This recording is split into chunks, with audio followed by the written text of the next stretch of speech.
Vamos a ir a la dura realidad y algunos se quedaron debatiendo hasta altas horas de la noche la famosa ley antidespidos y demás. Y para meternos un poco en lo que significa esta ley, más allá del universo político, tenemos al licenciado en Economía, con magistratura en Finanzas, docente de Economía en la Universidad Austral, Federico de Cristo, del otro lado del teléfono. ¿Qué tal, Federico? Miguel Sorraquín te saluda. ¿Hola? ¿Hola? Parece que no nos escucha. Federico, ¿estás ahí? Sí, ¿qué tal? Buenos días. Buenos días, Federico. Miguel Sorraquín te saluda. ¿Cómo estás? ¿Cómo le va, Miguel? Encantado. Bueno, hay un poco ganas de saber un poco en profundidad qué significa esta ley antidespidos, en el caso de que no la veten, si funciona, ¿qué implicaría? Bueno, por un lado, a lo que apunta esta ley es a incrementar el costo que enfrentaría el empresario por achicar la cantidad de personal contratado, ¿no? No afectaría hacia adelante el personal nuevo que se contratara, pero la planta de personal que ya estaba incorporada a la empresa, si uno la reduce, debería incurrir en un costo bastante mayor. Cosa que para las pymes y sobre todo las empresas del sector metalmecánico, y ni hablar de la automotriz, es un problema, ¿no? Porque gran parte de su producción no solo se vende en Argentina, sino también en Brasil. Brasil viene con problemas económicos considerables, bajó mucho las compras que está haciendo en Argentina, y estas empresas están viendo una caída de ingresos notable. Entonces hay un límite en el cual de tiempo para resistir esto sin despedir gente, ¿no? Llega un momento que o achican costos o enfrentan peligros de quiebra, sobre todo las pymes que tienen menos acceso a fuentes de financiamiento externas. Por supuesto que el Estado no estaría incluido en esto. Bueno, no. Por un lado, el Estado se estuvo revisando toda una serie de contratos que se cerraron durante los trimestres pasados para ver si esto se justificaba o no se justificaba, qué roles cumplían estos empleados dentro de la planta que tiene el Estado. Con lo que no estaría alcanzado por esta medida. Aparte, gran parte de la revisión que ya está en marcha llevó ya a tomas de decisiones de ajustes de planta, ¿no? Y bueno, esto dentro de un proceso de incorporación de profesionales nuevos y depuración de los profesionales que ya estaban, ¿no? Buenas tardes, Federico. Eduardo Solari, ¿cómo le va? Eduardo, ¿cómo le va? Encantado. Encantado. Federico, ¿esta ley prevé o en su caso cómo afecta el tema de los trabajadores que por la naturaleza de su labor es temporario o aquellos que están en periodo de prueba legal? Bueno, el que está en periodo de prueba legal todavía no está incorporado a pleno, ¿sí? El empresario tiene derecho a prescindir de esos servicios, justamente para eso está ese periodo dispuesto así, ¿no? De todas formas, un trabajador apenas entra tiene un costo de despido bastante menor que un trabajador ya plenamente incorporado. Imaginémonos que alguien entró hace 6 meses, un año a trabajar en una automotriz y que la automotriz ahora toma la decisión de despedir gente porque no le da la caja para enfrentar todos los costos que enfrenta. Lo más probable es que se incline por achicar la planta de trabajadores, empezando por los que tienen menor costo de despido, ¿no? Y estos siempre van a ser los más nuevos respecto a los más antiguos.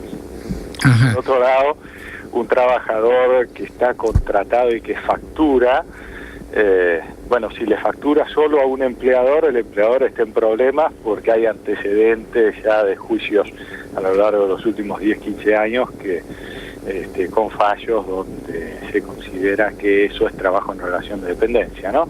Depende siempre el tiempo, los montos facturados, la regularidad de la facturación y que no haya otros a los cuales se les factura. Por lo tanto, ahí son zonas un poquito más grises que los empresarios se suelen asesorar para ver, no estar comprándose una contingencia futuro, ¿verdad? Uh-huh. Y en relación con el trabajo en negro, ¿usted piensa que esto es neutro en relación con los trabajadores que están en negro o promueve el empleo en esa categoría? No, todas estas cosas promueven ese tipo de empleo. Ahora, son nichos de mercado, ¿verdad? El trabajo en negro se da más en trabajadores menos calificados. Y es más propio de algunos sectores de la economía.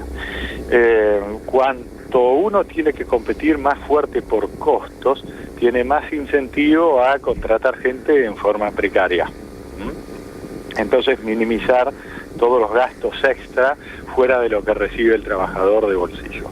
Y ese nicho de mercado, que no es tan fácil de controlar, es el que se puede ver más afectado por esta situación económica que estamos viviendo ahora. La doble indemnización justamente no nos alcanza porque es gente que no está tan amparada por la ley.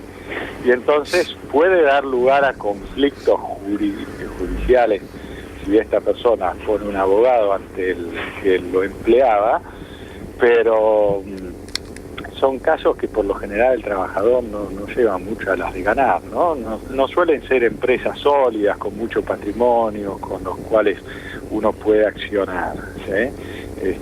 Justamente las condiciones de trabajo precarias son un problema que el Ministerio de Trabajo va tratando de resolver a lo largo del tiempo, pero no le aumenta la protección a estos trabajadores esta ley, ¿no?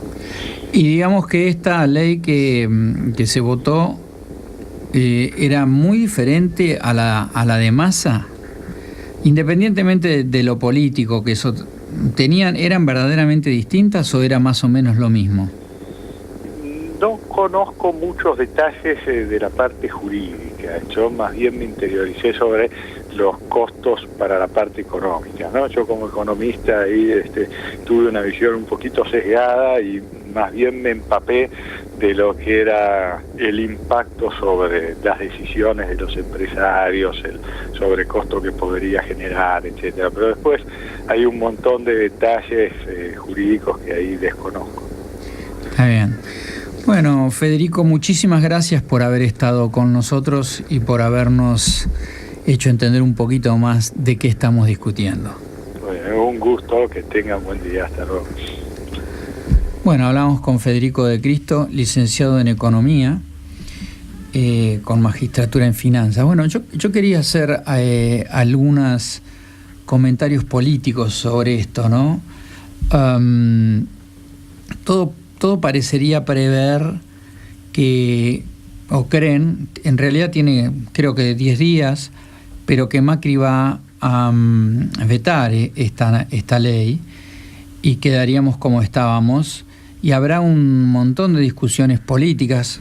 El veto durante el gobierno de Macri en la ciudad fue una herramienta muy usada por él, y acá obviamente con la división que tiene en el Congreso va a ser ejercicio de ese veto seguramente. Y bueno, y ahí empezarán nuevas formas de hablar en función de lo que acontezca. Pero sí está claro que políticamente el no acuerdo de Cambiemos, que se abstuvo de participar en esta disputa, tenía que ver con una mecánica de elegir quién es su opositor. Massa viene tomando demasiado vuelo, empezó a tener una alternativa, y de ganar hubiera sido un gran ganador, y sobre todo un gran ganador con la base del mundo del bajo, que es el operario potencialmente despedible, ¿no? Y eso no le quedaba muy bien a Macri. Parecería que hubiera tenido que elegir el mal menor para salvarse del veto, si es que le hubiese encontrado alguna razón. Es medio parecido a esta cuestión de que Cambiemos nunca quiso asociarse con el peronismo, ¿no? Entonces Massa estaba levantando demasiado vuelo, pum, bate, le dijimos que no, y se convirtió, me parece, en uno de los grandes perdedores de la noche. Y incluso con algunas internas que tuvo con Facundo Moyano y demás. En el caso de Recalde fue un gran ganador el Frente para la Victoria, porque en definitiva se eligió su proyecto y el proyecto va a tener que ser el vetado. Es como que de alguna forma el presidente o el partido gobernante decidió tener un enemigo débil, porque se da cuenta que por todas las causas jurídicas que están dando vueltas es preferible tener un enemigo débil que esté declarado y que encima lo debilite aquel que está todavía más atrás, que es Sergio Massa. Y esto me parece que va definiendo el universo político de cómo se van a ir discutiendo las cosas que se van a tener que ir discutiendo cada vez que se quiera producir alguna modificación importante como esta ley de empleo, que en realidad, si va a venir un montón de trabajo, no debería ser tan importante. Condiciona para aquellos que hayan invertido o decidido invertir antes de esta ley. Ahora a nadie le gusta entrar a un lugar en donde las normas son unas y que se cambian y se encarecen las cosas. Veíamos que recién con la mirada de Federico Cristo estaba analizando desde un punto de vista económico cuál es el impacto. Ahora, si la Argentina es un lugar de alta rentabilidad y demás, esto es una limitante, sin lugar a dudas, pero bueno, ya se sabe lo que va a pasar. Peor hubiera sido seguir con el mismo mecanismo que teníamos antes y aplicarlo más avanzada. Y esto no es bueno. Hubiera sido mejor no haber discutido para demostrar fuerzas con una cosa por el estilo. Lo va a dejar abierto, tiene que correr agua todavía abajo del puente. Y bueno, ahí estamos, la fuerza de cada uno de los que están dando vueltas. Y quién es, en definitiva, el que macrismo prefiere que sea su contrincante. Dicho esto, vamos a la música.